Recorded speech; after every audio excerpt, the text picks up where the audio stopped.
शालिग्राम के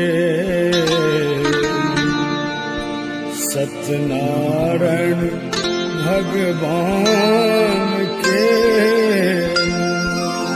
सखी है चलियो पूजा देखो शालिग्राम के सत्यनारायण भगवान के सखी है चलियो पूजा देखो शालिग्राम के सत्यनारायण भगवान के सखी है चलियो पूजा देखो शालिग्राम के सत्यनारायण भगवान के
शरण भगवान के नाम। सखी है चलियो पूजा देखो शालिग्राम के नारायण भगवान के नाम।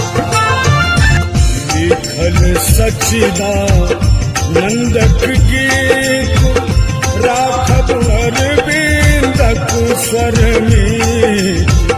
लिखल सच्चिदानंदक गीत राखब अरविंदक स्वर में।